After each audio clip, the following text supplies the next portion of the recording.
Countdown, 1 minute 51, 50.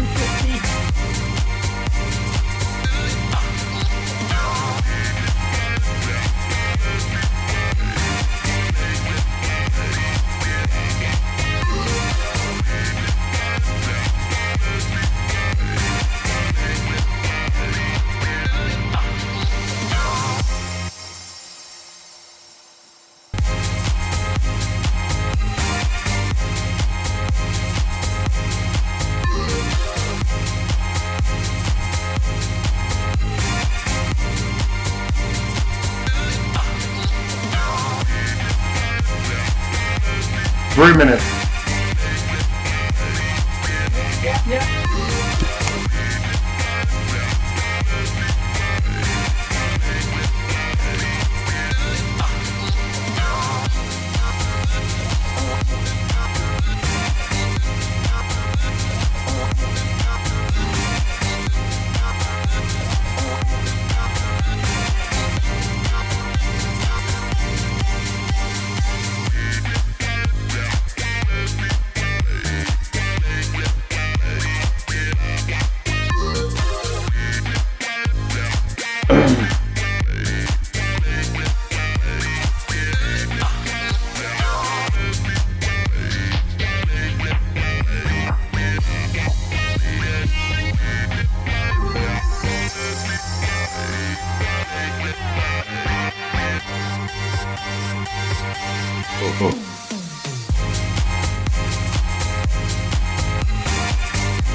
One.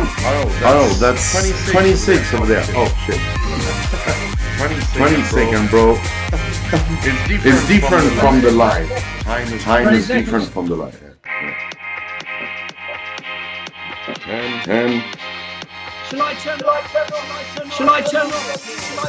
the music? I cannot hear it. Okay. 4, 3, 2, 1. Here we go, guys. We are in the live with STUART is with us today, like you know. He's been joining joining for the QnA. You can say hello. He's right up. He's right up. A special setup today. I gotta arrange it a little bit. Okay. Here we go. That looks better. Okay. Thanks for the guys, for everybody for being in the chat. Let me check it out. Who's here?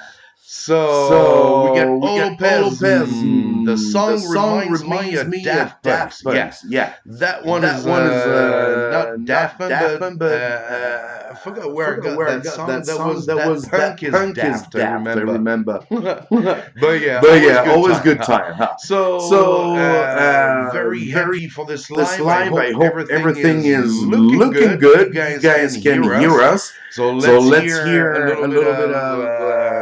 Let's talk a little bit with Stu. Can you hear me, bro? I can. How's it going? I can. Right. I hope everybody as well can hear him. If you can, I'm super excited to be on your channel. It's been way too long, right? Thanks for having me along. I really appreciate it, mate. It's an honor to be here with you. thanks a lot, brother. Yeah, always welcome. We are. You got to know that Stu and I are pretty much colleagues, but we do not work in the same school. We work in the same city. I'm in the north. He's in the south. Way down in the south. Way down in the Yeah, south. And the thing is, with this lockdown, this is as close as we're That's going to true. get for a little time being. For a little time being. That's true. All right. So probably some of you do not really know Stuart, so I'm gonna let him introduce himself. I'm gonna ask him if you've seen that video about the five best ESL games of 2019. Then you know Stuart. And many times during my life, I always point at Stuart. I always recommend you to go to his channel because he's got really awesome tips to share with you, and that can really help you with your class. So as you can see, right on the top of Stu's head, you got three eights. You got eight. Those three eights are Stu's channel subscribers. So if you guys tonight going to subscribe to his channel, we will see the number changing live for this. I'm gonna give you the address. If I can get to 900 tonight, I'll be super stoked. That's the target to get 900. We can make it 1,000. Huh? Why not? Call everyone. Call everyone. Call your brothers. Call your sisters. Call your neighbors. Everybody's home anyway. And yeah, by the way, I hope you guys are all safe. Because us in China, we are out of this quarantine. I know that now it's more. Pretty much, we're gonna say your turn. It's not cool, but. I hope you guys stay at home, stay safe. So yeah, just go and call your neighbors and say you got a crazy frog and a crazy roast beef teaching English on on the channel. No, just sharing free tips, free experience. Well, I guess the thing is, I mean, we've been locked in now for about 2 months. Yeah, 2 months. About 2 months now, we're just now getting out. But it's so nice to be out. What I want to say is, I guess, after this whole experience, we're going to come through this stronger, and hopefully, for sure, and hopefully more, caring about one another. In the last few years, everyone's just on social media and stuff. I think we've forgotten each other a little bit more. So maybe this will bring back the human side a little bit. Yeah. So what I'm saying, hi, Mike, just a little bit of advice. Kindly turn off the other computer that is online. It keeps on echoing. Okay. Hey guys, think about speakers. I'm not sure. Let me see. I'm gonna check out what's going on. Yeah, because tell you what, it's not easy. Okay, this is. I don't know if that's No, that must be mine. It's because everything is controlled on my OBS here. So thank you guys for very nice for telling me. You just tell me if it's getting a bit better because I'm not sure. Okay, yeah, all right. It's not always easy to have to work on this because of sounds issues. Now it's okay. Video looks cool. Okay, yeah. So you get the link. I just send you the link on the chat. So this is the link to TEFL Lemon, so you can go and subscribe right away. And of course, it's a Q&A, so if you have questions, you guys can just go right into the box on my, oh no, this time it's right here. Okay, so you can go in the box over there and just ask your questions, whatever you want to ask. You are welcome. As well, over there you get the countdown. You can see 38. That's a good number in Chinese, huh? 888. Yeah, but it might just stick on that. Yeah, but it might just stick on that. Just stick on that. That's a nice lucky number. That's a nice Yeah, lucky number. 888. So good to start. Yeah. Really nice. Do you know? I read somewhere. I read somewhere that basically the most expensive number of all time was 888. The most expensive phone number of all time is 888888888, basically. And I think it was either a water company or a flight company in China, and they paid big money to get that number just because it was like good kind of like feng shui and good luck and everything like that. Cost $1 million US. Yeah, in China, the numbers are very, very important. They pay a great attention on numbers. Yeah. When I first moved to China, you could pick your mobile phone number, and some of them were like 200 yuan for ones with like lots of eights and stuff like that. And there was some free ones with lots of fours in, which are unlucky in Chinese. Yeah. And these ones were free. They literally had to pay to take them. So my very first phone number in China had tons of fours in it, and I was well happy because it was super easy to remember. And not only did I have a number, I got a great number. I got it for free as well. So thanks. We have a first subscriber. Yeah, you got 889 now. All right. Thank you so much. Thank you, guys. Thank you. Really appreciate it. That's very cool. You guys subscribe, but we didn't even answer a question, so that's pretty cool, huh? Thank you, guys. So yeah, how long have you been in Xi'an? Because some of the subscribers probably do not know you. So how long have you been teaching, and what students you usually have? Yeah, so basically I have been teaching for about 17 years. So very long time I've been teaching, and I don't. These days I don't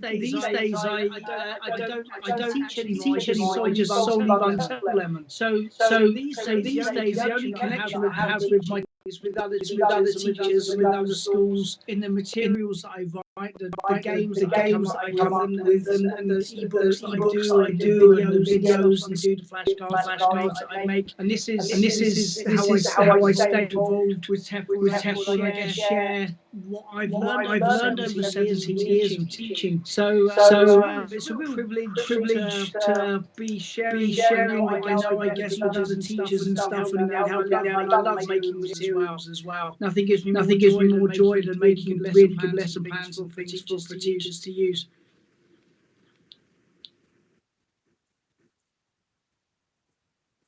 Yeah. How about you, Mike? When was the last time that you were in a classroom? It must have been quite a long time ago now.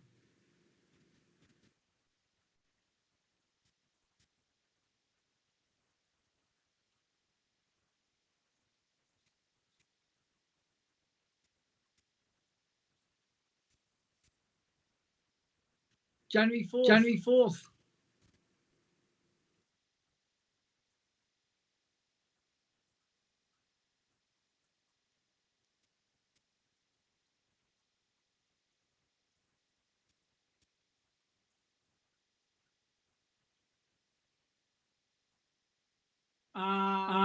okay.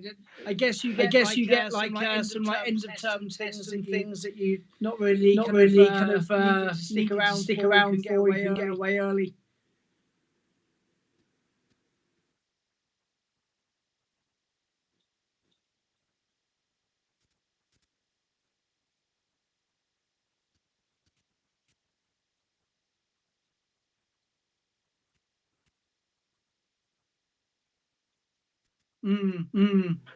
I used to work at university in China in Xi'an, and we would kind of finish around Christmas. Do the end of term tests for all of the university students, and then I'd get about 2 months off. It was great.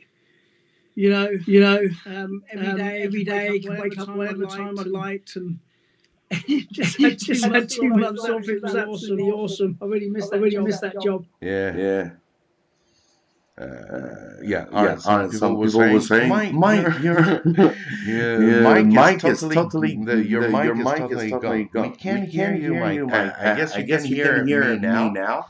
So that there's a little bit of echo. I'm not an expert in that, so it's quite a bit difficult to solve this problem, but I guess now it's a bit better. So thank you, Alex Losher. Alex Losher, very nice. Thanks for being in a chat room. We got Capro. Hi, hello. Echo from Mr. Stewart. Yeah. I guess Echo as well is not easy. I'm trying to figure it out, but yeah. The microphone problem. If I use this microphone, probably would be better, but I guess it would be better if I use my microphone. You won't. But I gotta use my headphones. I'll be back soon. I'm getting my headphones.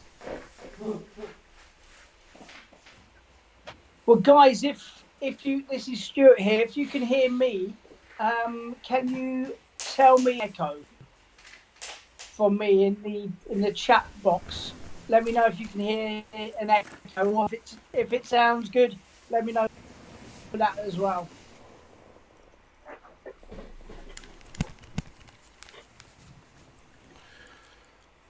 One.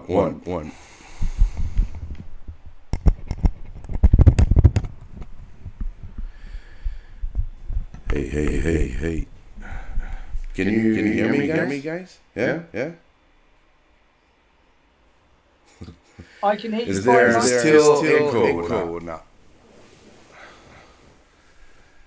Capro. Hello, Capro. Well, obviously, if I speak, I don't know if you can hear me. Can you hear me, guys? If you can hear me, yes. Stu, can you hear me? I can hear you fine, mate. Cool, thanks, Oscar. Yeah, right now your audio is okay. For Stu, but for mine. The thing is, Mike, I just realised that I had.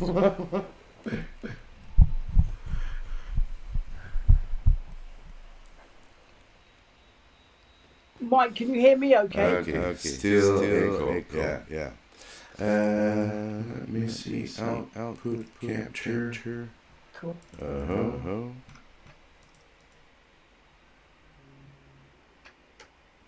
Headphones, yeah, we're not. Okay, here we go.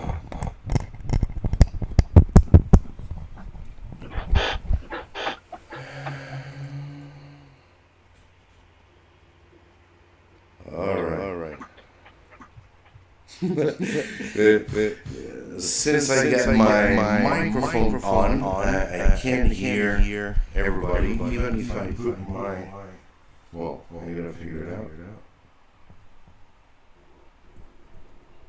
Can you hear me? No. I can hear you, Mike, if you can hear me. I can hear you a little bit. Stu. Can you hear me? Yep. Coming through well. Not very well, huh? No, coming through very well.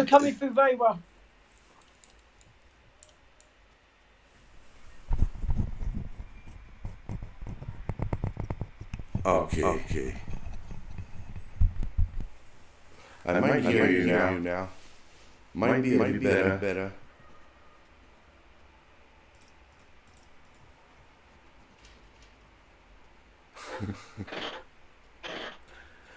Yes, I can hear you when you move your chair. Can you hear me? Yes, I can hear you, mate. Okay, cool. Oh, no way. Now there's echo everywhere. Okay. Looks like we made an echo chamber. Shit. Well, guys, everyone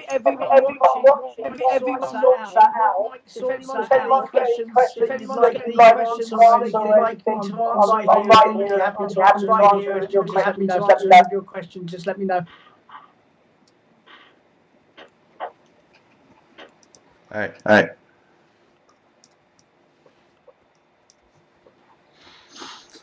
Yeah. Okay. Begging here, guys. Yeah, I'm trying to figure it out, but apparently it's not because I am not on the other side. So don't worry if there's a little bit of echo.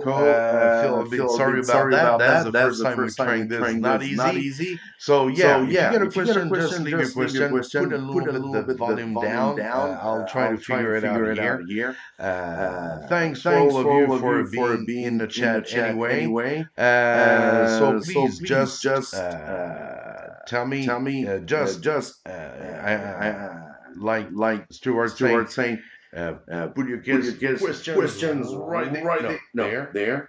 There. Oh, there.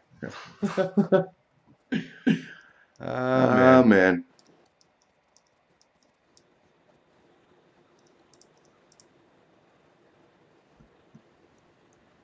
That sounds great here, Marky. Nice and clearly. Yeah, I can hear you very well. There's no problem. But for them, the sound is always different. So if you got any questions, guys, you are welcome to ask us some questions. We are actually 11 people on the chat, so you can say hello. If you're new in here, you gotta know that Mikeshomeesl is an ESL teaching tips channel. So if you are a teacher of English, doesn't mean only ESL, TEFL as well. And today it's a special live with Stu from TEFL Lemon. We're here to help you with your class. So if you get problems, questions, you're welcome to ask, and we'll be happy to answer. If you want to know more about Stu, you can as well ask him the question you want. You don't mind, I guess. So, Mike, for a long time, I wasn't very clear about the difference between ESL and EFL. I kind of thought they meant the same thing. It was just a different way of saying it. I learned a while ago differences exactly. I don't know if you know what the difference is. If you don't, I can let you know. I guess you know better than me. The difference is first language, second language. Yeah, no, so basically, I've been using ESL. English as a second language, thinking, or English as a first language, second language. Just anyone that's kind of learning, and then someone said, EFL. I said, well, that's English as a foreign language. I always meant the same thing, way of saying it. There is actually a difference between ESL and EFL. And the difference is ESL is English as a second language in the country where For example, let's say you live in England. Let's say you live in England. If you're learning English within England, which is a native speaking country, then it's called ESL, and you speak it as a second language within a country that kind of speaks English as a first language. So you have more than one kind of language in that country. So, but in China, where me and you live, Mike, it is actually EFL because people in China they English doesn't have a formal function here. English isn't part of the governing laws here and things like that. For medicine, they just use like Chinese. For banking, it's just Chinese. So English very much here is a language. So in China, we should actually call it FL, and ESL is more learning English. For example, if you go to America to study in America, that study English in America, then that would be ESL, and that's the difference between the two, ESL and EFL. I only learned about that a little while ago. I thought it was the same thing, but it's not. It's very different actually. And sorry if I just made a massive explain from that. I hope the people listening can actually follow what I actually just said there.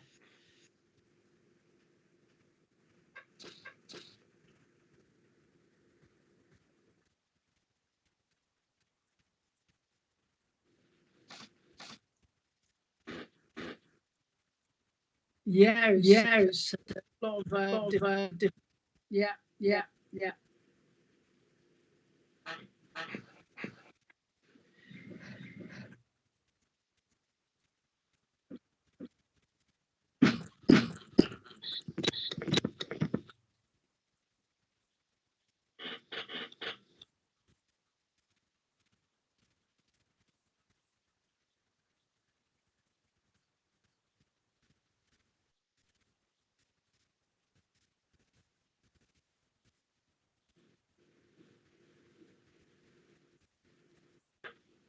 Okay.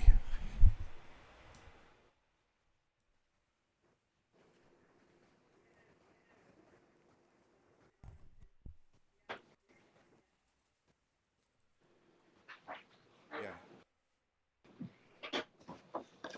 Yeah, the sound is not always easy, but I guess it's gonna get better. Oops, you're small, yeah, you're short again.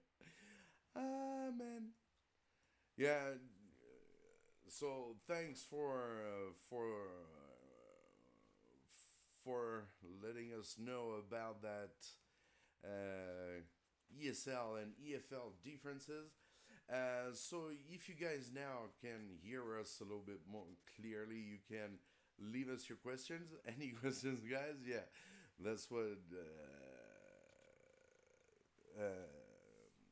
we are asking. If you guys get questions, of course, when you hear the quality of the the live, you're just like, what the hell? It's not really good for sure. That's the first try, so there's always a first time. It's never easy. Huh? Remember the first time when you teach it's pretty much the same.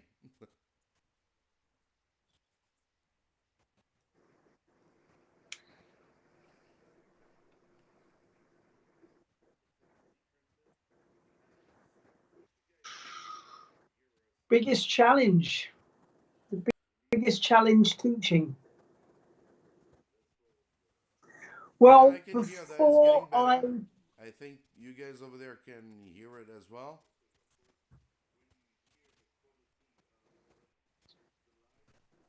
Oscar, before I talk about my biggest challenge teaching, am I echoing or am I quite clear? Can you let me know?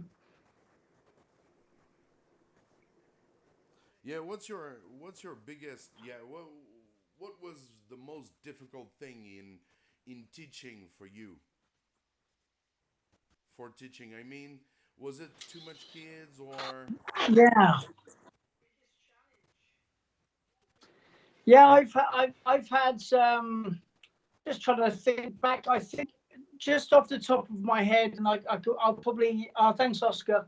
Just off the top of my head, and I'll probably think of more examples over the next kind of 10 or 15 minutes, but just over the top of my head, it's, for example, I used to work at an English school in Xi'an. I worked for EF School, quite a big company. They've got schools all over the world. I worked for EF for quite a long time. And some of the things that we used to do, we used to go off site. So, for example, on a Wednesday afternoon, I might go to a school or something, and I'd jump into a taxi with my CD player at the time and my textbook, and just try to get through the traffic to these schools and stuff. And I'd have with me like a PowerPoint, and I had the PowerPoint on a USB stick, and it was what I was going to be teaching. I had like a 45-minute lesson, 5-minute break, 45-minute, and another 45-minute lesson. 3 different classes, but the same lesson. I had everything on a USB stick. And I was a very inexperienced teacher at the time. I'd only been teaching a few months, and I got to the school, and there was something wrong with the computer, or there was a power cut, something, and I couldn't use the PowerPoint.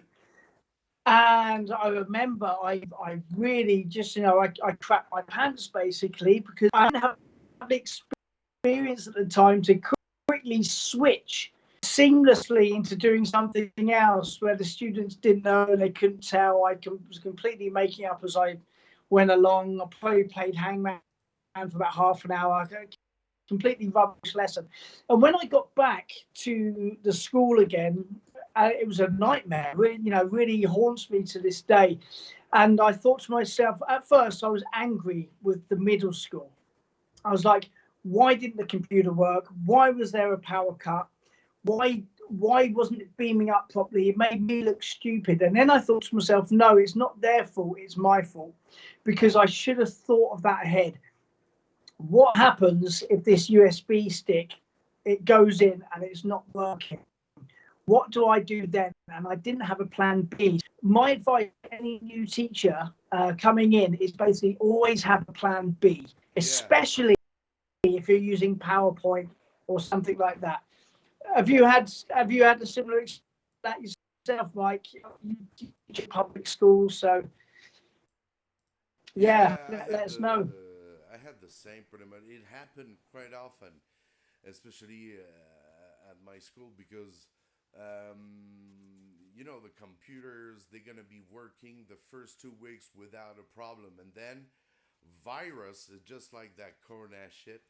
The virus is coming in, and everybody is exchanging with those USB stuff. So now that happened a lot of times. So I always have my plan B, and that was the plan B I was always using. So my plan B became my plan A. I wasn't using that much the computer after that. So but no, now I guess the school set up a server, so it's okay. We put everything on the server, and you get no surprise. Yeah. Basically, any teacher, if you're watching this, I always say to you, one of my biggest pieces of advice is know by heart 2 lessons where you don't need any materials, you don't need any photocopies, you don't need a USB stick, and you keep these for a rainy day. So don't use these unless you absolutely must. Have at least 2 lessons which don't require any extra materials or any preparation at all. You can just walk into a classroom and have an A+ quality lesson with no preparation. Have 2 younger learner ones and 2 adult ones, and just keep them up your sleeve, because you never know when you're going to use them or when you're going to need them, and they can be real lifesavers. So that's my advice. That's what I always say. When sometime the school, they want me to, hey Mike, why don't you watch this teacher's class to tell me if he's a good teacher or not, if we can employ him for next year. I say, well, did you ask him to give a class today? Um, then the school say, no, no, we didn't ask him. So just throw him in the class. We'll see what he's gonna do. And that's pretty much the hardest stuff. Probably the teacher will be looking at me. What the? But I was like, if he gets skills or not, Yeah. the guy said, I've been teaching 4 years. There's no problem. Okay, I will go. He went into the classroom. He did a warm up and use what is really necessary when you don't have all other tools, flashcards, and all stuff. That TPR, of course, is really important. So with Mm. that TPR, you can have the kids loving learning English. They love it. They will remember it, and they will go back home doing Mm. it over and over again. So yeah, definitely the best teacher for me is the one Mm. who has nothing on him, has no tools, no materials, and that can still have the same result, can Mm. still make the kids learning. It's very important and stuff. But of course, tools are Well, that's it. tools I are mean, very like, important for sure. yeah, it's like, well, I think lots of often if you're teaching adults, then they're going to have um, a lot of motivation coming into the classes. So they might have paid for a course out of their own money, or they're coming in on weekends in their own time, and they're very motivated to learn. Or they might have a test kind of coming up where they have like an IELTS test to go abroad or something. So they've got a lot of motivation. They've got a lot of external motivation, or their own internal motivation. But children, you might they have to learn it at school because they're told to, because the teachers make them, it's on their syllabus, or their parents make them go to training school at the weekend, so they're not always that motivated. So if you can have a teacher that can really bring language to life and um, get them to really enjoy learning English and have a big smile on their face. I remember Mike's lesson. I remember Stu's lesson. That was awesome. I want to go next week. And a teacher like that, you can't buy it. Basically, a teacher that's just a really good natural teacher, or someone who's just made a real big effort to learn how to be a good teacher, and that's a really important thing. That's true. That's true. And thanks a lot. Yeah, some people on the chat are saying, "Hey, morning! It's 7:36 a.m. in Mexico." Wow. So good morning. I hope everything okay in Mexico over there. You guys stay home, I guess. Just well, not like us. We used to. So I want to say just like us, but we are not going much out. We people in here still have their masks on. We are not going to school. We are waiting to go to school. Most of businesses are almost back to normal. Not like it was before, but they going back. And now, yeah, it's so. I hope all of you guys are safe, staying at home. Thanks, Oscar R, for being active in the chat. Thanks a lot, guys, for the eight. You can see on the top of there 891. It's right on the top on the what's that top right corner of Stu's window over there, so you can see that number. So if you are new in here and that you don't really know Stu is a very experienced teacher. Will be both together. Like I said during the promotion for this live, I said together we are 40 years old teaching experience. So, but yeah, so you can go on his YouTube channel and give a little bit of love. And we are at 891. So if you if you like. You can go as well to his channel because it's an awesome channel. You get lots of tips that you can learn with Stu. So here is the link again. So you can go to his channel and don't forget to subscribe. So, and if you have any questions, I've got a question send your actually. questions into the chat room over there so that we can answer. Yes, Stu, sorry. Yeah, I've got a question for Adriano. It's morning there in Mexico. Since I'm absolutely starving and I've never been, I want to hear what Adriana's going to have for breakfast over there in Mexico. What's the normal Mexican breakfast? I'd love to hear about that. Mexican breakfast, yeah. Spicy food like Chinese right in the morning. Yeah, Or like a burritos, burrito big or burritos. something. Oh yeah. No. Okay, you get like those kind of egg pancakes. So you get a pancake and they make it. You know, Yeah. you make it into a big circle, crack an egg, get some coriander and chives on there, some chili paste, some Yeah. peanut paste. Me in the morning, it's these days it's toast and honey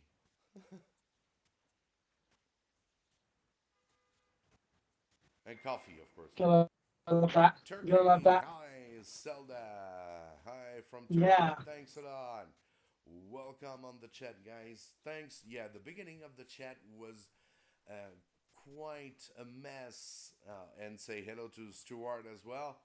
Yeah, it was quite a mess with the sound. Now, the sound, I figure it out, because I get tons of stuff plug in here. It's not easy, I'm a teacher. I'm not uh, not easy, huh? Yeah, but it's getting better. Cancun. Yeah. Was it tamales? Scrambled eggs with beans on the side. Ah, guys, you make me so hungry. I've got one of my best friends. Their dad lives in Cancun, and Cancun. Nice. yeah, Yeah. apparently it's just wonderful there. Really, really nice.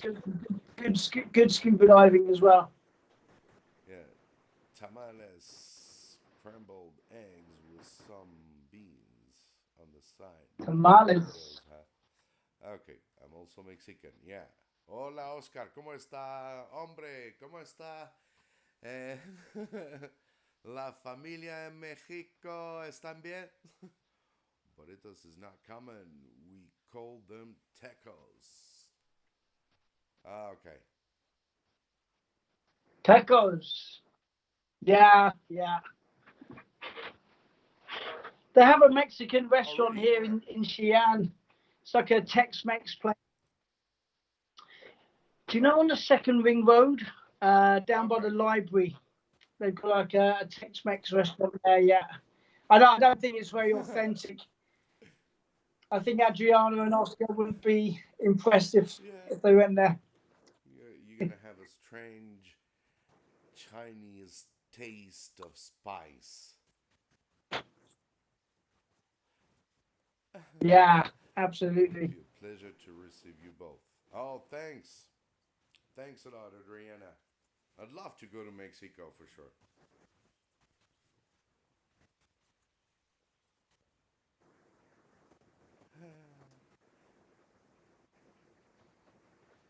And then we got Just going to yeah, we type got in some questions here. Zelda Halter who's saying that she's teaching all levels. Wow.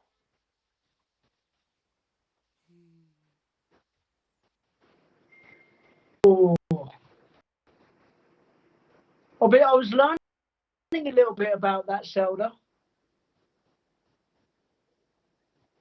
So that's CLI's computer. It's CLI. like computer aided courses or something like that. My goodness. I got no idea. What is that? Adriana, absolutely, it's a deal. Yeah, CLIL. It's you learn. This is off. Zelda, please do feel free to correct me. Yeah, Zelda. Yeah. As far as I remember, CLIL. You learn your usual lessons using English, and it's got something to do with using computers. Is that correct? I'm trying to remember what it is. Zelda. It's something to do with computer aided. Yeah, Zelda, let us know. I quite remember. Yeah, Zelda is in Turkey over there, and yeah, what means the CLIL? Zelda, because you're teaching any levels, so. Oscar, our family is a kid just dealing with the virus outside in the street. I heard of several Mexican restaurants here in China, but they all say it's not the same like the real deal. I'm in Henan. Oh man, you're in Henan province, huh? Cool. Hope you. Henan's cool. Stuart, sorry, I couldn't hear you. What is. Yeah. So,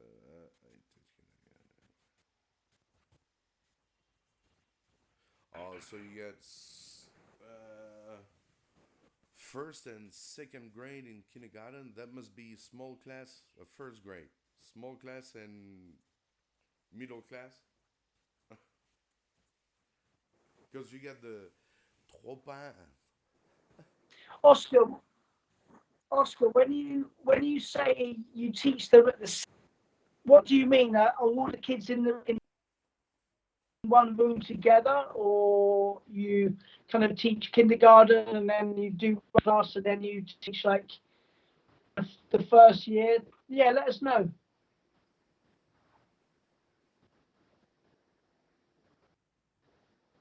Integration learning. Integrated learning. Integrate learning.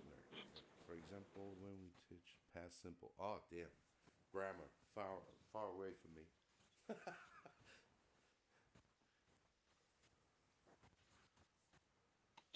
So that's interesting. So Zelda, let me know if you can't hear me. Do you use computers like kind of like core, like computer assisted language learning? Is it like that? Are you crazy? So yeah, tell us. Yeah, teach us. Please teach us, because CLIL is something I've done a lot of. Oh wow. I've just been. I touched on it a little bit last year, because at the moment I'm studying applied linguistics and TEFL for my master degree. So I touched on it a little last year, but I was mainly looking at technology. A big thing I was learning last year was technology in language learning, and it used to be CAL, which is core computer assisted language learning. So things like web quests or webinars and things like that, and you use your laptop to assist you, and the teacher uses computers to assist the language teaching process. But the new big thing is it's called MALL, it's mobile assisted language learning. Wow. So you're getting, there's so many ways that you can use a mobile phone in your language classes. You've got so many apps, like whether you're teaching kindergarten or primary or English for special purposes. There's so many apps out there you can use. Or, for example, let's say you're teaching adults. Can't hear me. I hope I'm coming through. Let's say you're teaching adults some homework. Some homework that you might set an adult class is to go home and ask them to make a video diary of what they've been doing in the evening or their free time, the weekend. And then on the Monday morning, you come back and you can look at each other's video diaries. It's a great way of promoting use outside of the classroom. And you can really promote autonomous learning where the students are learning autonomously. You know, they're teaching themselves. So many good ways. Another way, let's say you've been teaching vocabulary in the class. They have to go home. Their homework is to take a photo of the vocabulary. So let's say you've, I don't know, you're teaching transport. So you might take a picture of a bus, might take a picture of a bicycle, might take a picture of a car or a plane in the sky. And then they come back and they present to the class their different photos. It helps them to recall this vocabulary by using the mobile phone. And you just I guess, give it like give your classes a modern edge using mobile technology. Wow. Yeah. That's interesting. Stuff that we should have. Yeah, thanks all of you. Wow, we are 892. Come on, guys, 8, and then we're gonna make it 900 subscribers for Stuart. I'll Yeah, be happy thanks with 9. for being in the chat, everybody, with Stu from TEFL Lemon. I always mention Stuart that he has lots of resources. You can also go to his website, tefllemon.com. Easy to remember. Just type TEFL like TEFL and lemon like lemon. And then you can go as well to his channel, to his, website for his channel. I just put the link into the chat room so you can go and subscribe to his YouTube channel. Hope you guys are doing good. I've seen that many people have sending message, so you can drink a bit of water if you want to. I'll handle it for a while. If you feel thirsty, feel free to get a glass of water. I can hear you. Okay, Yeah, no. everything all right. Yeah, that's very interesting. I've never heard of that. CLIL. Yeah. Hi, ADV Squid. Thanks. Yeah, the echo is gone. Yeah, I'm always soft. Except when I'm not at a rock and roll concert. I think that means to teach using real life approaches, right? Yeah, something like that, I guess. Real, what the kids see, they have to pretty much describe it. Something like that, if I understood. And has to retell their story during the day, probably. Oscar, 1,500. I see that you teach 1,500 students. Well, as you would definitely know, a big problem with teaching 1,500 students. There's no way that you can remember everyone's English names, and that makes teaching a little bit tougher when you can't remember their names. I mean, you know how it is. Maybe you've got some students at the back. Someone's talking, they're not listening. They're just chatting with what their name is, and you can't say, "Hey, Mike, listen." And can't remember their name. You say listen, and they don't know that they're being talked to, and they just keep talking. So it's a nightmare. Yeah, that's. I guess you teach.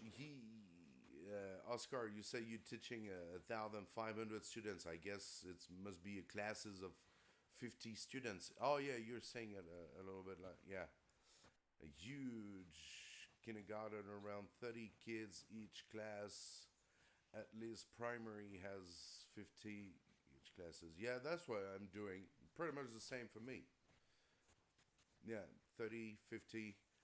I remember I made demo class into a primary school before I was working for a training school, the very first training school in Chien called Jordan's language school. Now it's, I think in Xi'an you still have one, but this one was in the center of the city. That was the first one, the real one. And I remember we used to do demos into the two schools that are behind the the government building. I don't know if you remember Xihuamer over there. And those two schools, I went to have a demo. It's Mm. a I forgot the name of the school. Anyway, Yuying, yes, Yuying Primary School and Huzamer Primary School. So I went to Huzamer Primary School that was back in 2002, 2003. In the classroom, you had 80 kids, like Basher, 80, man, 80 kids in one classroom. Students, primary school students, grade 2, 80 kids. Damn, that was crazy. Like, the kids had Yeah. fun. I had no problem. The kids were crazy. We had a lot of fun. And after two classes, so I've been teaching to 160 kids. Then suddenly one of them just pointed me, "Hey, that's the white monkey we had fun with." And then they all start to run to me, and I was like, I'm not gonna be able to handle everyone, like 160 kids running after you. So I was just running in the middle. Something very wrong to do. You're not supposed to run. If you see that much amount of kids running, you just have to grab a tree. That would be cool. But I was alone in the middle of the Yeah. playground. I was alone in the middle of the playground, and the, the teachers who were in front of me, they couldn't stop the kids. So I said, I'm just gonna run. And I run. I just enter a room when all the kids stop at the door. The door was open, but they all stop. And that was the principal's room. So I understood why they all stopped like that. And that was quite a meeting because Probably the when I best for the entered running. the room, I was running like crazy, and I was like, sorry, sorry. But yeah, that I got some memories like that. That when it was in Xi'an, really the beginning of this training school, like Kit Castle or Joy English, the very first one I can remember. Joy English, yeah, you had Kit Yeah. Castle. They were, but all the Taiwanese training school were there very, very early. Yeah. You had Aston, Yeah, Aston at Aston the came a little time. bit later. Yeah, Aston. You had Yeah. also some. Yeah, because I mean, Yeah, William. we um yeah because I came to Xi'an 2002, so we were actually in the city at the same time, but me and you didn't meet until at least 2010, Yeah, something like that. Um, it's just like passing ships kind of thing, but we kind of fought on the same turf, as it were. And I remember being, a younger teacher and all these primary kids charging you. And when you've got about 50 kids all pushing, it's hard to keep your balance, you have to really push back to stay yeah. on your feet. I always used to have some kind of, jogging. You know, I mean, like they would grab my pants, and sometimes I had to grab my pants too because it was starting to. They were starting to grab my pants off. Fall Poor kids, down. yeah. So I was like, yeah, but kids are so lovely. That's I get. What is the strangest question a student has asked you? Ah, that's a good one. Yeah. ADV Squid. Thanks for the question. Who's asking? Yeah. What is the strangest question a student has asked you? Well, I let you answers too. You get. I got a lot, but Yeah. Well, must be same. I was just thinking about. I guess this isn't so strange. This is just a bit more difficult. And when I first started teaching, I had a class of teenage students, and this teenager came up to me and said, "Teacher, I've got a problem. I don't know the answer to. Can I ask you?" And I said, "Yeah, sure. What's up?" And what is the difference between large, the word large, and the word big? What's the difference between large and big? And I sat there, I was like,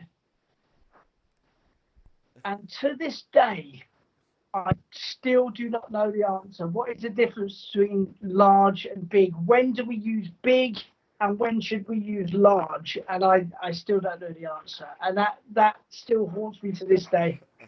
Yeah, that's a good one. The difference between large and big. Yeah, the same like the difference between small and Do you short. know, like, Ah, yeah, well, I might have that one. the I answer is might have that possible on one. that one. But large and Uh, big, yeah. Yeah. If anyone here in the chat room knows, yeah. then let us know. For me, the strangest questions, well, you know, as we are teaching in Asia, kids will come to you and ask you, why do you have blue eyes? Or why do you have blonde hair? So I say, I don't know. I better ask my mom. But well, that sometimes the kids you even answer them, they won't understand. But so sometimes I would use Chinese to make them understand. Sometimes because in English, no. But yeah, strangest question. I didn't have like yours. You had well, or I don't remember because sometimes in here they always have that kind of tricky questions that you've never thought about it. The questions that even if you know the answer, tomorrow is still gonna be the same day. But Yeah, you got yeah. some. Actually, Mike, Yeah, you go. you've just uh, you've just you've just made me think of something. There, when I was doing my TEFL training, I did my TEFL training in Brighton, in the south of England. And in my TEFL training, they said never speak the kids' first language. Never, just always speak English. Yeah, If you've got any instructions, classroom instructions, just give it to them in English and never speak their first language. And I went, okay. And coming to China and living here for so long, and now I can speak quite a lot of Chinese, and I've often used, if they really just don't get it, and I'm trying to explain for 5, 10 minutes, and they're just not getting it. If I can explain in Chinese and they just get it in like 10 seconds, exactly. I now disagree with my course tutors, and I think if you can speak a little bit of the student's first language, it's okay to use it. What's your standpoint on Yeah, this, it's Mike? the same for me because you can explain them something like they just don't get it. And you're wasting your time. It's just in a matter of Mm, finishing what you have to do this today. And sometimes, yeah, sometimes you get some words. Well, of course, an apple, a banana, it's easy to describe. But when you have to describe respect someone, of course you're gonna this word in my primary yeah first grade I gotta teach them respect. So it's not easy to say. Well, you can still hold your teacher, hold mm, your friends, or do something. But respect is a large word, so it's difficult for kids to understand. And if you can really mm, waste time on making them understand with the vocabulary they know. So pretty much we don't have mm, to waste our time on that, and probably sometime when it's possible, yes, just take the time, even if it takes 1 minute, just use English as much as possible. But when you get words that are complicated, don't waste your time. 10 seconds and it's gone. Mm. You got a work to do. It's better to spend 5, 10 minutes more into playing with kids at the end or practicing or during your production part. It's more important to use this time for kids to practice than you speaking alone and them watching you trying to. They are like opening their eyes, like, what the fuck is he trying to say? So it's really Mm. time is really needed, especially for kids. It depends on the age of the students, of course. But for me, for from kindergarten to grade 5 or even grade 6 in primary school, since you had that much kids in the class, you Mm. gotta go fast and don't bother with some difficult words that you're gonna spend more time explaining them, and you're gonna waste your time on a wrap up. Mm. You, you won't be able to have good fun with the kids, which is very important. Yeah, and I've That's seen it. some questions. People are asking questions. Let me say. Paul Ellis, I have a question for you guys. So, with this terrible virus situation, how much do you feel teaching will change in China? I see many schools can continue with financial trouble. Well, for me, my point of view, it's just a matter of time. As now in China, I felt that the parents, many of the parents turned to online teaching. And what those parents are telling me now is that the uh, 20, for example, an hour of a classroom teacher is far more productive than 1 hour of online teaching. I mean, the kids is more active in a classroom than in front of his computer. The one who's the most active on online teaching is the teacher. He must be doing stuff like, look at me, oh, I'm here, it's you gotta, especially for young kids, university students, it's all fine because they need to practice, but for very young kids, they really need to have a teacher in front of them in the same room. That's my point of view. And that's what apparently many Mm. parents uh, turning back to traditional teaching, if we say a teacher in a classroom. Well, another thing that you have with traditional schools is, let's say you are teaching children. If in a traditional school setting, they'll have each other to practice with. So, for example, you say, right, okay, Jenny, you come stand over here, come stand over here, and you can have them both interacting, doing pair work, doing group work, doing mingling activities, things like that. And that's the real joy that you get from face-to-face teaching, and you just can't get that on the laptop. More There human. are obviously big advantages. Mm. Yeah, it's much more human, and you can ask questions, really engage, and you can use the entire space as well. It's not just the whiteboard and the teacher. You can use things on the walls. You can move around desks and chairs. You can create scenes.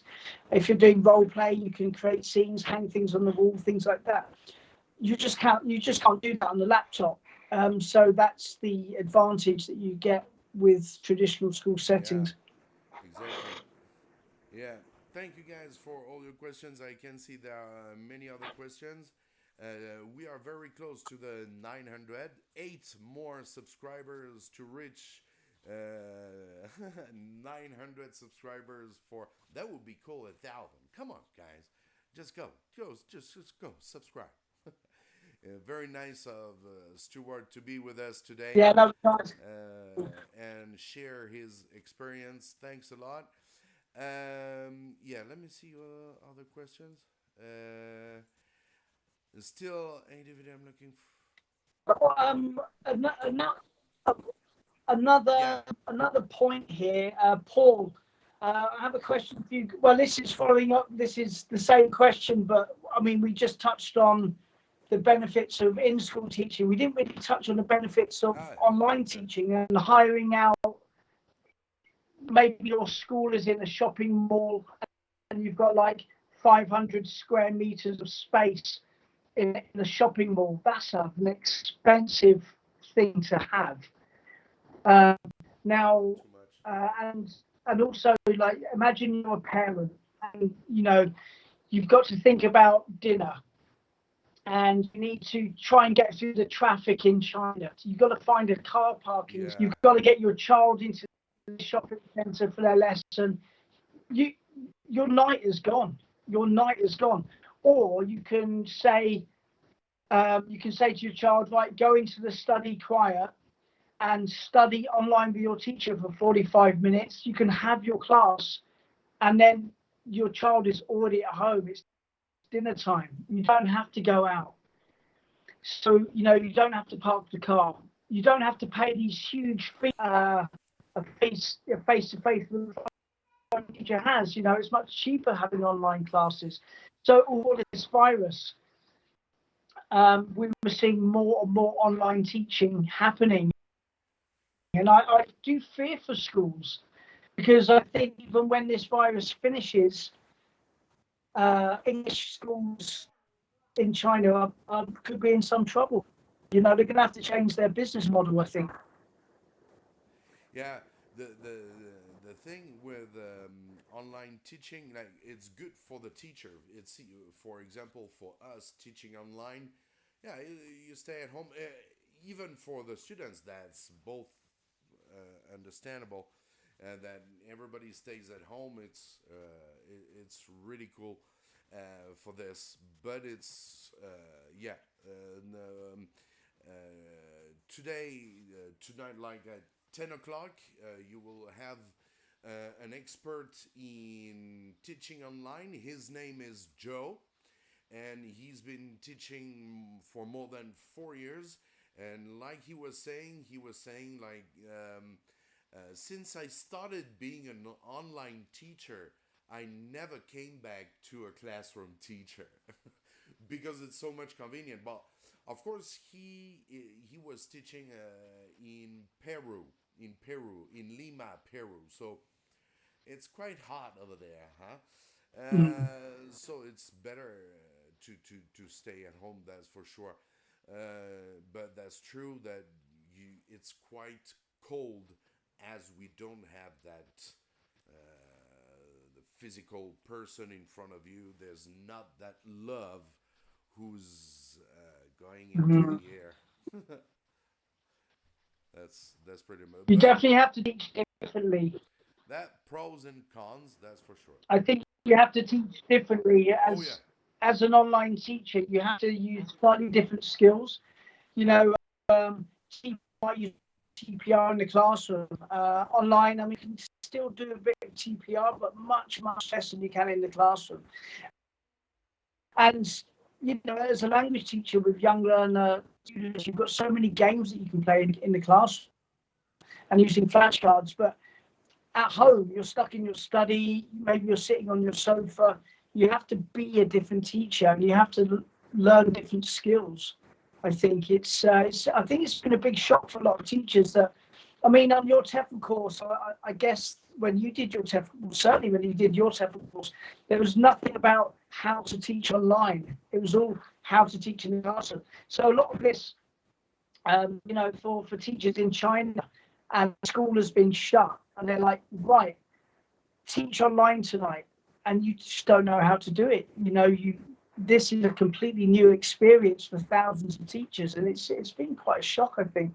yeah. In Turkey, we start online teaching too. Stuart, Mike, do you think worksheets should be used rather than just games? I think paper based lessons are nuts. Yeah, Yeah. Um, well, to your question, Sapu, certainly, I think English lessons need variety, and you just can't. That could be a variety of language games, but your lessons really should only be about with young learners about 20 or 30% language games anyway.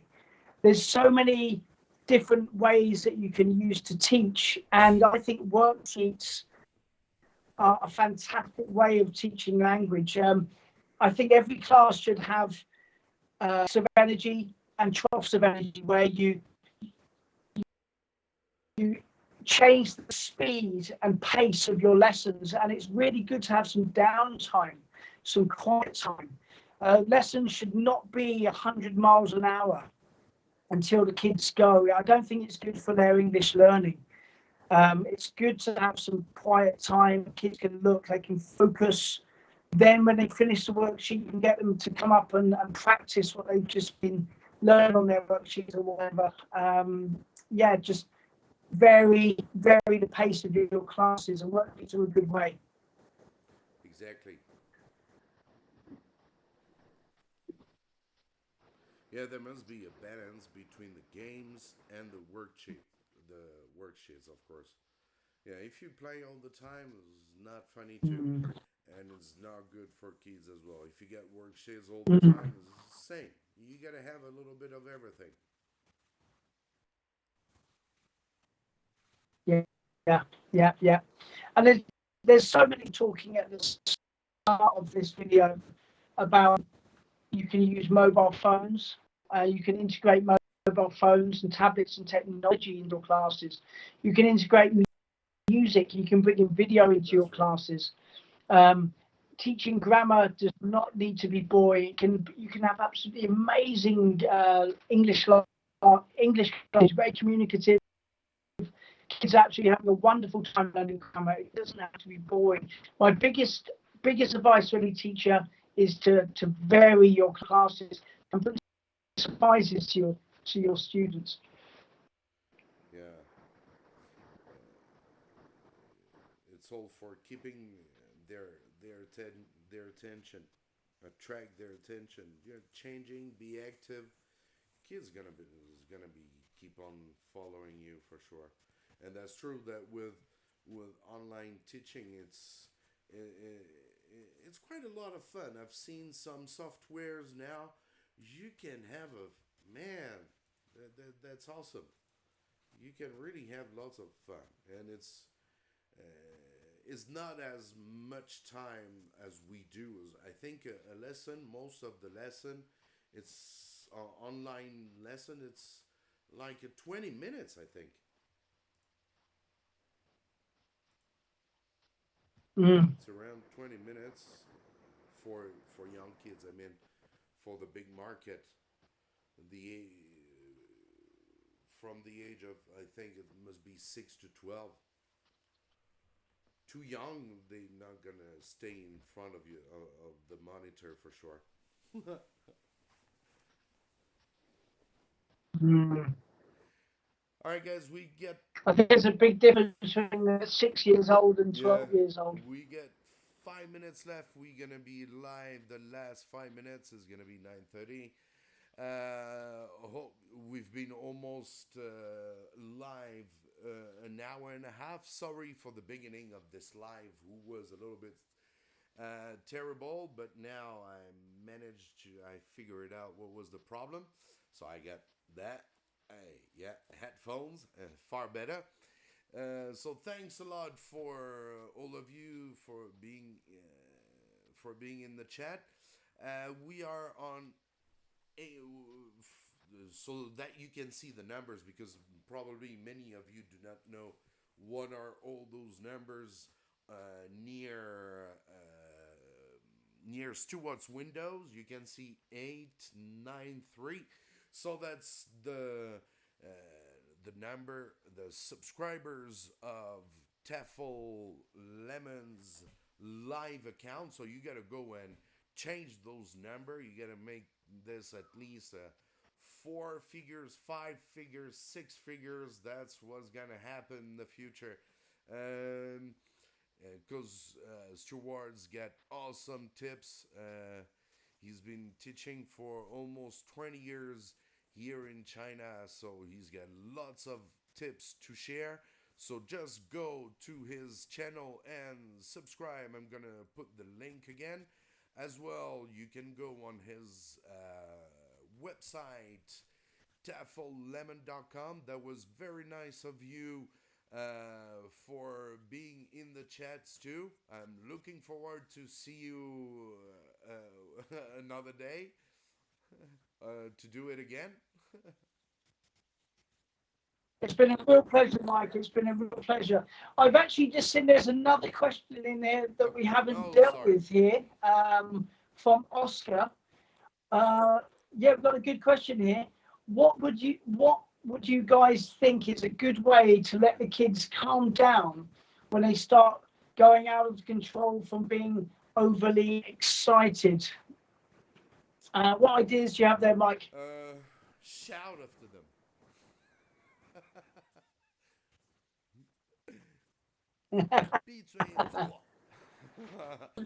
um, back in China, as we have like 50, 60 students a class, we always have a TA. And the way she solved the problem is always shocking me a lot. It's just like swearing on the kids, or I found other ways that kids will come in front, and they would say some Chinese stuff like blah blah blah. Well, it all sounds very nice. What I will use pretty much when I arrive in the class, yeah, the kids are really, really crazy. Like, so I gotta go and like, sit down, sit down. Otherwise, no game today. I always let them know that first part they have to pay attention. The most difficult parts I will teach in front, and then the rest of it during my production I will play games and let them have fun. But um, what I use is really, it's sometimes can be a bit bully because I have so many kids in the class. So I do use that, how to say, controlling with my rewarding method. So when I divide my class into four teams, it's like four teams of 20. So you can imagine how. So that's big teams, and so I give them points right away in the morning. When I arrive in the classroom, I say, "Good morning, class," and then if they do not start to calm down, I go to the point. I write the teams so they know when I'm writing the team's number that they have to be good because I look at them, but it's playing with them. Is it good or not? Are you good or not?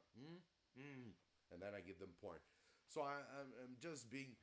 It's more putting on funny than being too much strict, and they love it, and they follow it when they're not doing good. So I'll erase a star. But controlling your classroom, it starts the very first day you have class with those children.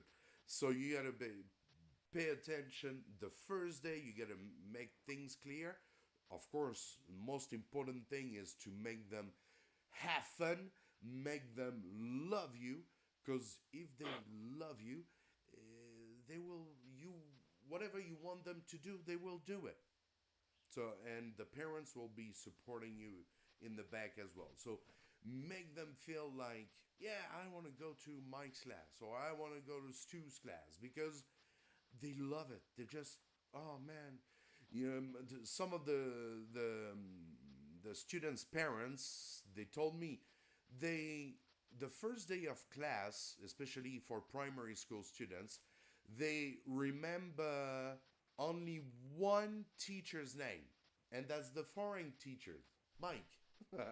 All other teachers, math teachers, very important teacher, I mean, We are just teachers who are teaching oral English. But I know, I just remember Mike. I don't remember all other teachers.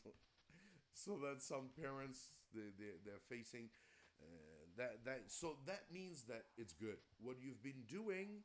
You got to be frank with kids, you got to be honest, you got to give some love, and that's very important. If you don't love kids, they're gonna see it, they're gonna feel it, no, it's not gonna work. So yeah, well, to come back on controlling your class, yeah, using a rewarding method, it's what's gonna be really efficient, and especially when you get a great number of kids.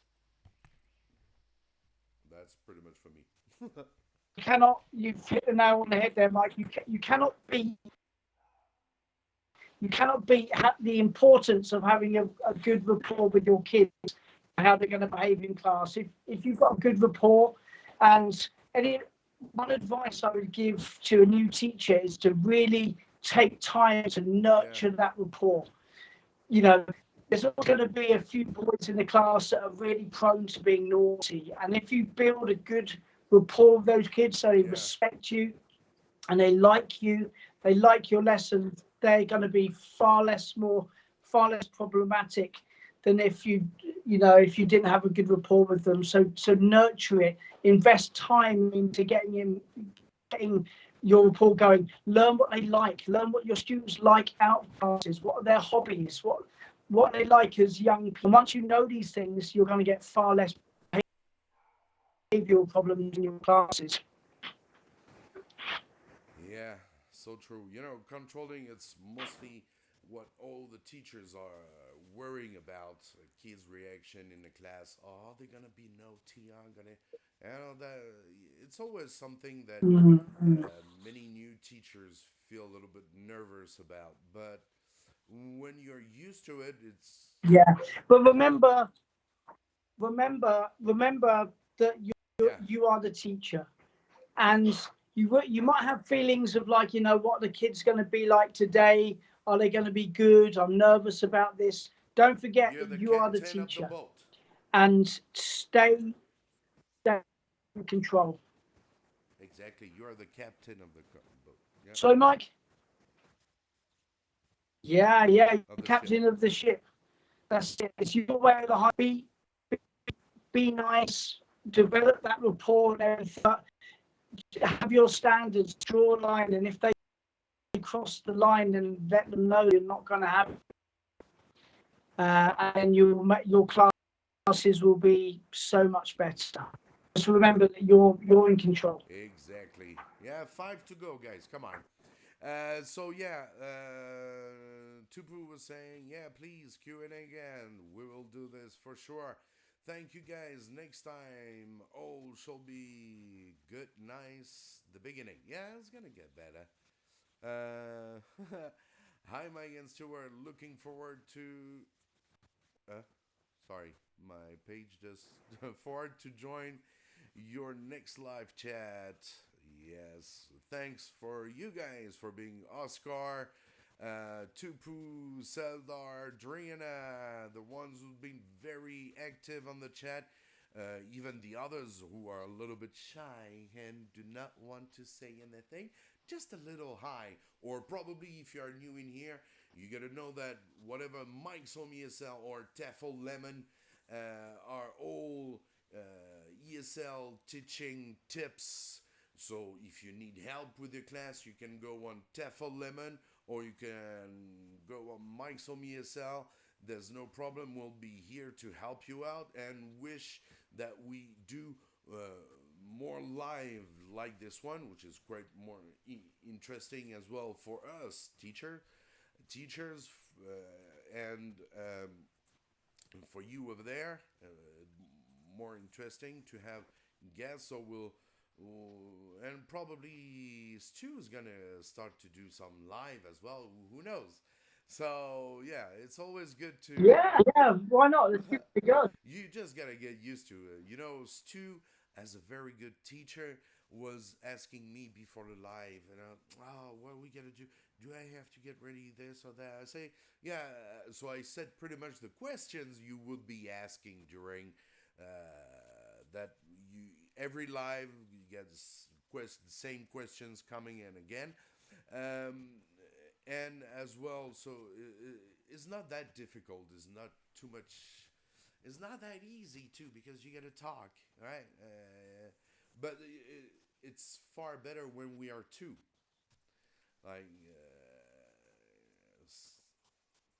Yeah, it's nice. I definitely enjoyed this, and if you'd like, anytime, Mike, anytime like you want to do a Q&A, just ask. I'll be glad to do this. I've had a lot of fun. This is the first one that I've done, and I've really enjoyed it. And thanks for everyone for their yeah, questions. and thanks for all of you guys for being in the live. Thank you very much, Stu. Thank you, bro, for being in the live today. We definitely gonna do another one. We're gonna stop here for today. Wow, four to reach the goal. Huh? Very close. We're gonna be here very soon. I will keep the live on my channel for a couple of days, so you can. I will probably edit it a little bit because at the beginning was quite a little bit of a mess with the sound. But apparently now it's far better. So thanks to all of you. I hope to make a live very soon. Don't forget that today at 10 o'clock, for those who are turning on online teaching, you will have an expert called Joe Milne, and he's been teaching. I guess he's from England or I'm not sure. But he's been contacting me and he was really happy to help the classroom teachers community with their turn on online teaching. So don't miss that video. It's going to be in 20 minutes. Thanks to all of you in the chat. Thank you so much, Stuart, for cooperating on that one. Wasn't easy because we both have families, so it's not always easy to have 2 hours of our time together for free. Well, we're not teaching English in here. No, we're trying to help you with your class. Thanks a lot, Stu. Do you have something to say to everyone before we say goodbye? No, I tell you what, the hardest thing. Well, the hardest thing wasn't keeping the children quiet. The hardest thing was keeping the dogs quiet, and they've been amazing. I was really worried that in the background you hear like a dog fight, basically, and that hasn't happened. So I'm really happy about that. That's been the main thing. Thanks, Mike. It's been really good, and thanks everyone again for your questions tonight and for coming along. It's been wonderful. Thanks for the people that have subscribed to my channel. It's a much smaller channel, so I really like your thumbs up and your clicks and everything. If you want to subscribe, please go over to TEFL Lemon and subscribe, and it'll be wonderful to see you over there. And hopefully we can do a live chat at some stage on the TEFL Lemon channel. That would be my next goal. So thank you once again, everybody. Cool. All right, thank you guys. So we're gonna stop the live here. See you soon. Don't forget to go to TEFL Lemon's channel and subscribe. I guess there are 3 missing. Yeah, only 3, huh? Okay, thanks a lot anyways for all of you guys. And we'll see you in another video. Goodbye, Stu. See you, bro.